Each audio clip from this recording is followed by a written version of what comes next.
Imagine a business network so profitable, it created the richest trading cities on Earth, and so efficient, it accidentally unleashed the deadliest pandemic in human history. The Silk Road didn't just move silk and gold. It moved ideas, empires, fortunes, and, without anyone realizing it, death itself. By the late 1200s, a merchant could load a caravan with goods in a Chinese port, survive the journey west, and sell that exact same cargo for 7 times what he originally paid. Sustained over centuries and across thousands of miles, that kind of return funded empires, built the fortunes of entire cities, and quietly reshaped the balance of power across 3 continents.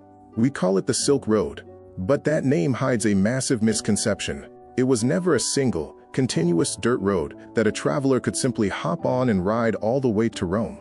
In reality, it was a sprawling network of trade routes, stretching roughly 7,000 miles. It was a highly fragmented web connecting China to the Mediterranean, passing through deserts, mountain passes, and some of the most dangerous terrain on Earth. Because the terrain was punishing, almost no one made the whole trip. Trade was a relay. Goods passed through a long chain of middlemen at oasis cities and trading posts. With every handoff, a new merchant took a markup, and the cargo grew in cost and value the further west it moved. For over 1,000 years, this relay was the closest thing the ancient and medieval world had to a global economy. Human civilizations, previously kept apart by brutal geography, were suddenly and constantly forced to interact.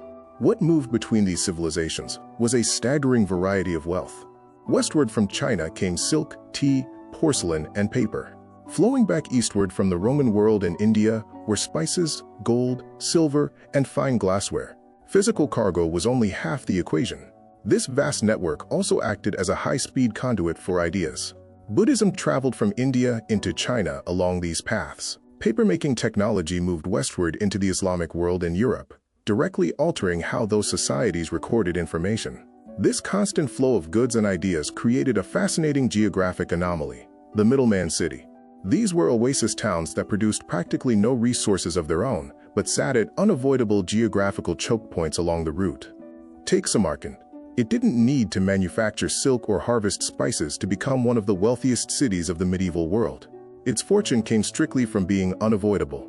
Every passing caravan had to stop, pay tolls, and buy supplies, generating massive revenue purely from traffic. This reveals a foundational rule of economics. If you control the only viable route between 2 parties who want to trade, your geography creates immense wealth, completely independent of what you actually produce. However, for much of its history, that overland route was bogged down by heavy friction. A merchant moving goods had to navigate dozens of independent local rulers, constant risks of banditry, and an endless gauntlet of local tolls. That friction vanished in the 13th century, thanks to the Mongol Empire. When Genghis Khan conquered a territory stretching from Korea to Eastern Europe, he brought an enormous stretch of this fragmented network under a single political authority, a period historians call the Pax Mongolica. Looking at this chart comparing trade friction before and during the Mongol conquests, we can see exactly how dramatic this shift was. The high number of tolls, local taxes, and bandit raids dropped to near zero, making the route incredibly safe and highly predictable.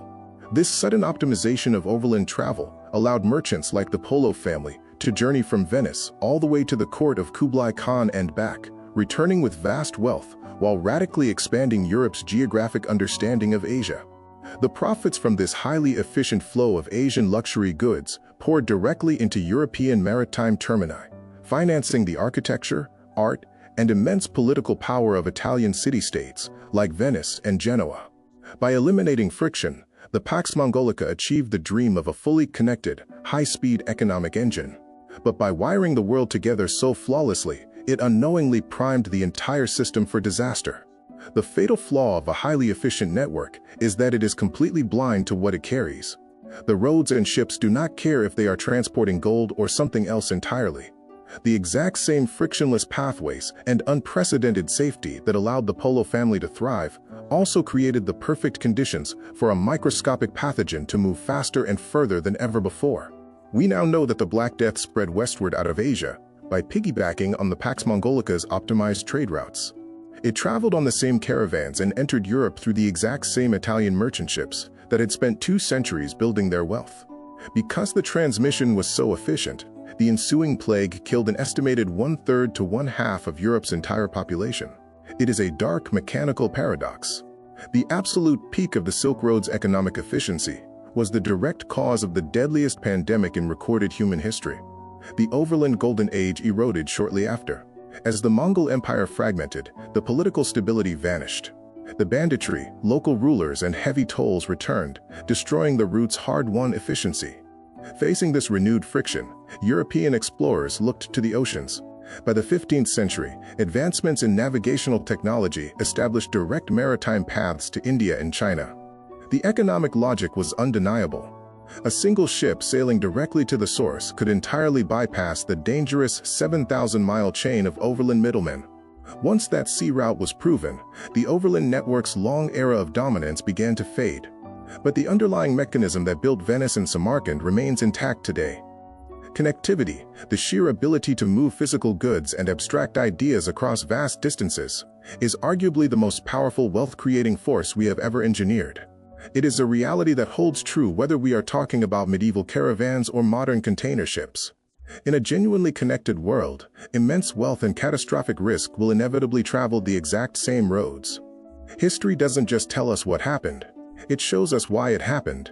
If you enjoyed this documentary, subscribe for more stories about history, wealth, and power. Thank you for watching, and I'll see you in the next documentary.